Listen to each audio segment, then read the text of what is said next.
कोई टेंडर हम लोग ने मतलब कैंसिल करो, ये करो, नहीं होना चाहिए, ऐसा नहीं। वो स्मशान भूमि बनना चाहिए, लेकिन जिसने वो इमारत बनाया है उसको टेंडर लगाता, उसके ऊपर कार्रवाई भी होना चाहिए, क्योंकि 15 साल के अंदर वो सीवन में कैसी गई। क्षितिज ठाकुर के कार्यकाल में आपने मंजूर हुआ था, तो उन्होंने बाद में वो फॉलोअप क्यों नहीं लिया? उसके बाद चुनाव लग गया। अगले दो ना, फॉलोअप तो ले सकते, आप आदमी तो है ना, उनकी भी जिम्मेदारी बनती है कि मेरे कार्यकाल में मैंने वो स्मशान भूमि के पास करवाया था, अभी वो रिजेक्ट क्यों हुआ, उसका जिम्मेदारी वो लोग उप महापौर माजी महापौर ले रहे क्या? वो भी प्रशासन का काम है ना, वो भी नगर पालिका के इसमें ही हुआ है। वो सीवन में कैसी गई, उसके ऊपर ठेकेदार भी कार्रवाई क्यों नहीं कर रहे हैं लोग?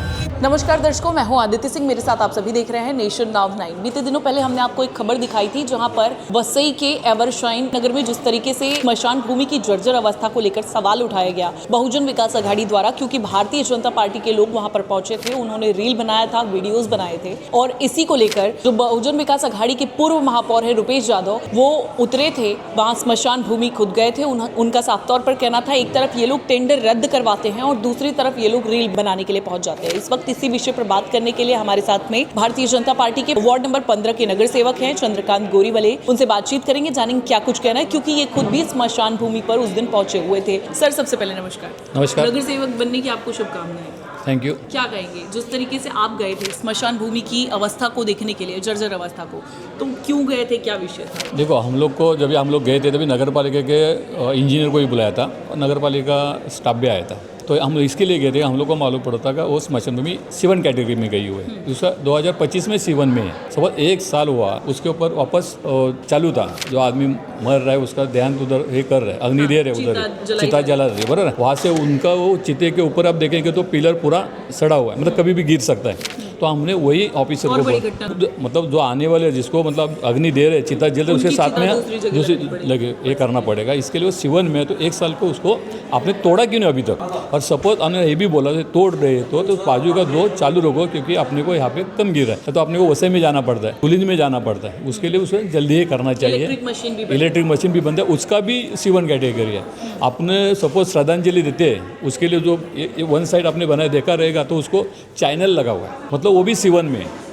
तो हम लोग ये बोल रहे थे वो स्मशान भूमि को 10-15 साल के अंदर ही वो C1 में जाती है, तो वो ठेकेदार है, उसके ऊपर कार्रवाई होना चाहिए। इसके लिए हम लोग ने ये किया था, कोई टेंडर हम लोग ने मतलब कैंसिल करो, ये करो, नहीं होना चाहिए, ऐसा नहीं। वो स्मशान भूमि बनना चाहिए, लेकिन जिसने वो इमारत बनाया है उसको टेंडर लगाता, उसके ऊपर कार्रवाई भी होना चाहिए, क्योंकि 15 साल के अंदर वो C1 में कैसी गई। उन लोगों का ये कहना था कि इसको मरम्मत कार्य के लिए 2 करोड़ 41 लाख रुपए 2024 में पास कराए थे पूर्व विधायक क्षितिज ठाकुर ने। उसके बाद कमिश्नर द्वारा वो टेंडर 2025 में रद्द हुआ। हाँ, 2024 में टेंडर वो मरम्मत के लिए बजट जो है वो सैंक्शन कर दिया गया, लेकिन उसके बाद 2025 में उसे रद्द कर दिया गया। तो क्या कारण था? विधायक थे भारतीय जनता पार्टी के, तो क्यों नहीं उन लोगों ने निगरानी की, क्यों नहीं मरम्मत कार्य को पूर्ण कराया?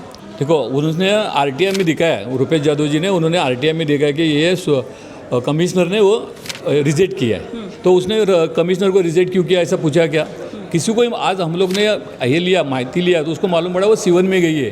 ये किसी को मालूम, हम लोग ने बोला कि उनके पास फंड ही नहीं है। बजट पास हो चुका है ऑलरेडी, 2 करोड़ 41 लाख का बजट पास हो चुका है, लेकिन मरम्मत कार्य हुआ ही नहीं। जब प्रशासनिक कार्यकाल था तो मरम्मत कार्य क्यों नहीं हुआ? उसमें आप विधायक को ये नहीं कर सकते, और क्षितिज ठाकुर के कार्यकाल में आपने मंजूर हुआ था, तो उन्होंने बाद में वो फॉलोअप क्यों नहीं लिया? उसके बाद चुनाव लग गया। अगले दो ना, फॉलोअप तो ले सकते, आप आदमी तो है ना, उनकी भी जिम्मेदारी बनती है कि मेरे कार्यकाल में मैंने वो स्मशान भूमि के पास करवाया था, अभी वो रिजेक्ट क्यों हुआ, उन्होंने क्यों नहीं रिजेक्ट, इसने ऑब्जेक्शन उठाया। वो भी MLA थे ही ना, माजी तो है, तो उनका भी जिम्मेदारी बढ़ता है ना। ऐसा जरूरी नहीं कि वो राजन नाईक के ऊपर जिम्मेदारी आती है। वो तो कह रहे हैं कि भारतीय जनता पार्टी के लोग पहुंचे हैं, खाली स्मशान भूमि को भी नहीं छोड़ रहे हैं, उस पर भी राजनीति कर रहे हैं। वो राजनीति कर रहे हैं, उससे परसों से माजी महापौर ने जो स्टेटमेंट है उससे मालूम पड़ता है वो राजनीति कर रहे हैं।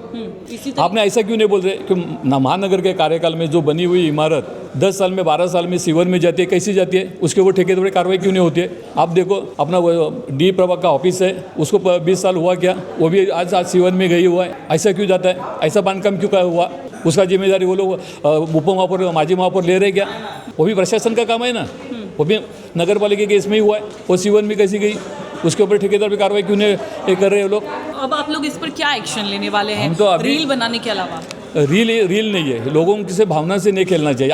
आज भी उस जाने के बाद भी आज भी उधर चिता जला रहे, अपने परसों वीडियो दिखा उसमें चिता जल रही थी। तो भी प्रशासन को जाग नहीं आई है। आप लोग जाकर भी वहाँ जब प्रशासन नहीं हुआ, जाग इसके लिए नहीं अभी वापस हम लोग आज ही मिलने वाले थे, नहीं तो अभी कल अभी सोमवार मंगलवार को वापस हम लोग प्रभास ऑफिस में जाएंगे, इसके बारे में सवाल पूछेंगे। कितना जल्दी से जल्दी वहाँ का मरम्मत कार्य पूरा होगा और जो कॉन्ट्रैक्टर पहले का था उसे सजा मिलेगी या कार्यवाही होगी कुछ? उसके करने के लिए हम लोग वो कार्रवाई और उसको तो जल्दी से जल्दी वो इमारत तोड़ना चाहिए और बाजू में जो ओपन है वो चालू करना चाहिए, मतलब वो अभी भी चालू है वैसा ही चालू रखना चाहिए। उधर हम लोगों ने लाइट का काम किया, उसने नगर पालिका के कर्मचारी जाके लाइट तो लगाए। तो आप लोग अभी इस पर निगरानी रखने वाले हैं, जल्द से जल्द इस पर काम करेंगे? पक्का। आप देखेंगे साफ तौर पर ये भारतीय जनता पार्टी के नगर सेवक हैं चंद्रकांत गोरीवले, जिनका साफ तौर पर कहना है कि भारतीय जनता पार्टी राजनीति नहीं कर रही है स्मशान भूमि पर, बल्कि बहुजन विकास अघाड़ी के जो लोग हैं वो वहां पर पहुंचकर राजनीति करने के लिए पहुंचे हुए थे। अब ऐसे में देखना ये होगा कि इस पूरे राजनीति के चक्कर में कहीं आम जनता तो इसमें नहीं पिसती है, कहीं कोई अनहोनी तो नहीं होती है। उसके पहले ये जो मरम्मत कार्य है या उस इमारत को निष्कासित किया जाना है, डिमोलिश किया जाना है, वो सब कुछ पहले ही हो जाता है या किसी अनहोनी का इंतजार किया जाता है राजनीति के चक्कर में?